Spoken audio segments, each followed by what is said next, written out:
Hello class, क्या हाल चाल है बेटा आप सभी के। फंडामेंटल ऑफ पार्टनरशिप का चैप्टर मैंने शुरू किया हुआ है और उसके अंदर मैंने आपको लास्ट टॉपिक कराया था इंटरेस्ट ऑन ड्राइंग और उससे पहले कई टॉपिक्स इस चैप्टर के कंप्लीट कराए हैं। तो आज का जो हमारा टॉपिक रहेगा वो रहेगा इंटरेस्ट ऑन कैपिटल। तो बेटा इस टॉपिक को करने से पहले इंपॉर्टेंट हो जाता है आप पहले पीछे के चैप्टर्स, पीछे के जो टॉपिक्स हैं वो कंप्लीट करें, फिर इस टॉपिक को देखें। फिर भी आइए हम इसे शुरू करते हैं और जानते हैं इंटरेस्ट ऑन कैपिटल के बारे में कि क्या होगा इसका ट्रीटमेंट। देखिएगा बेटा, इस टॉपिक को बेस्ट समझने के लिए अच्छा है इसके सारे केसेस हम डिस्कस कर लेते हैं। यकीन मानो सारा का सारा टॉपिक समझ आ जाएगा। देखो बेटा, एक्स और वाई यहाँ पर दो पार्टनर्स हैं, ये दो पार्टनर्स मैंने कंसिडर कर लिए। उनका प्रॉफिट शेयरिंग रेशियो था 2:1 और बेटा उनकी कैपिटल थी 50,000 और 30,000। तो ये हो गई मोटी मोटी बातें इस क्वेश्चन के बारे में। अब क्या कह रहा है, कह रहा है प्रॉफिट बांट कर दिखाओ। 5 अलग अलग केस दिखा रखे हैं। अब बेटा जो 5 अलग अलग केसेस है आप देख रहे होंगे, इनके अलग अलग कलर हैं, तो इनका जो आंसर है वो भी मैंने अलग अलग कलर के बॉक्स में ही दिखाया है, ठीक है, ताकि आप उन्हें कंपेयर भी कर पाएं। पहला केस क्या कह रहा है, कह रहा है if the partnership deed is silent as to interest on capital and the profit कितना था, 9,000 का प्रॉफिट है। प्रॉफिट 9,000 का है और इंटरेस्ट ऑन कैपिटल, यहां पर उन्होंने पार्टनरशिप डीड बनाई होगी। पार्टनरशिप डीड में इंटरेस्ट ऑन कैपिटल के बारे में लिखा ही नहीं है तो इंटरेस्ट देंगे ही नहीं। तो पहले केस में हम क्या करेंगे, कौन सा अकाउंट बनेगा, P&L एप्रोप्रिएशन।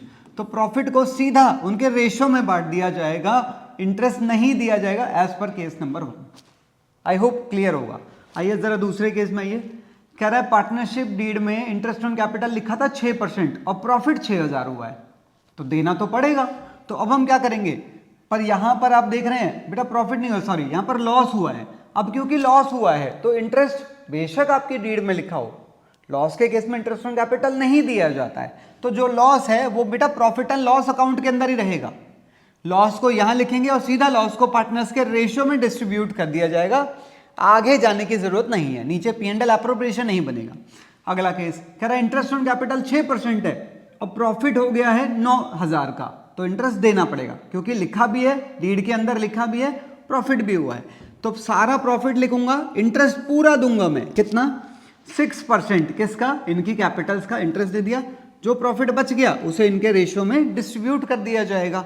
आगे चलिए क्या कह रहा है, कह रहा है पार्टनरशिप डीड में लिखा था इंटरेस्ट ऑन कैपिटल कितना होगा, 6% होगा, पर प्रॉफिट 3,000 ही हुआ है। अब इस केस को समझो, आपको प्रॉफिट हो गया 3,000 रुपए का, इंटरेस्ट देना कितना है, सोचो जरा, इनका कितना इंटरेस्ट देना है, 6%। तो 6% बोले तो एक का इंटरेस्ट बनता है 3,000 और एक का इंटरेस्ट बनता है 1,800। पर क्या आपके पास इतना प्रॉफिट है, आपके पास तो प्रॉफिट ही पूरा नहीं है। तो अब आप इसका एक रेशियो निकालोगे, इसका जो रेशियो निकल रहा है वो कितना निकल रहा है, 5:3। तो आप इस रेशियो में इस प्रॉफिट को पार्टनर्स में डिस्ट्रीब्यूट कर दोगे क्योंकि जो प्रॉफिट है वो इनसफिशिएंट है, ठीक है। अगले केस में आइए, इसका लास्ट केस। बेटा जब मैं आपके 5 केसेस करा दूं तो आप वीडियो को पॉज करके आप 5 केसेस को कंपेयर कीजिएगा, ठीक है ना, ताकि आप आराम से इसका कंपैरिजन कर सकें। लास्ट केस में देखो वो क्या कह रहा है, कह रहा है पार्टनरशिप डीड में लिखा था 6% का इंटरेस्ट देंगे even if firm is in loss. कह रहा है चाहे फर्म को लॉस ही क्यों ना हो जाए। तो इसे बोलते हैं कि इंटरेस्ट को यहाँ पर एक चार्जेबल खर्चा माना है, कंपलसरी खर्चा माना है। तो कभी कभार पार्टनर्स अपनी कैपिटल के ऊपर इंटरेस्ट मांगते हैं, चाहे कह रहा है लॉस ही क्यों ना जाए, तो देना तो देना है।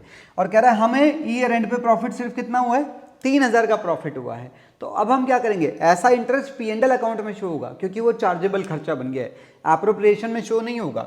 तो मैं पहले P&L अकाउंट बनाऊंगा। P&L अकाउंट में मेरे पास ऑलरेडी प्रॉफिट कितना है, 3,000 का।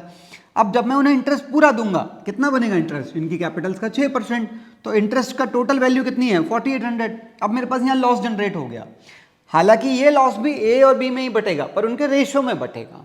तो ये बेटे इसके 5-6 केसेस हैं। आपको ये सारे केसेस जैसे आप कंपैरिजन करोगे आपको इंटरेस्ट ऑन कैपिटल का टॉपिक बिल्कुल क्लियर हो जाएगा, ठीक है।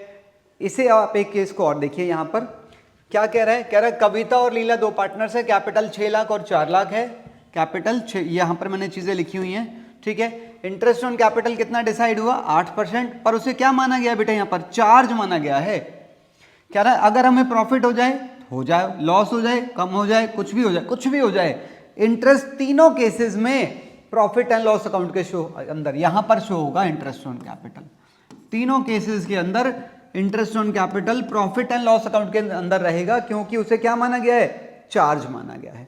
तो पहले केस में प्रॉफिट कितना हुआ है, प्रॉफिट जो भी प्रॉफिट है वो यहाँ लिखोगे, फिर यहाँ पर इंटरेस्ट लगाओगे, प्रॉफिट अगर बच रहा है तो प्रॉफिट को नीचे लाओगे, पार्टनर्स में डिस्ट्रीब्यूट कर दोगे। तो आपने इस बात का ख्याल करना है। मैं एक बार ये स्लाइड दोबारा रख रहा हूं, आप वीडियो को पॉज करके आराम से इसे कंपैरिजन कीजिएगा, टॉपिक आपको बिल्कुल क्लियर हो जाएगा।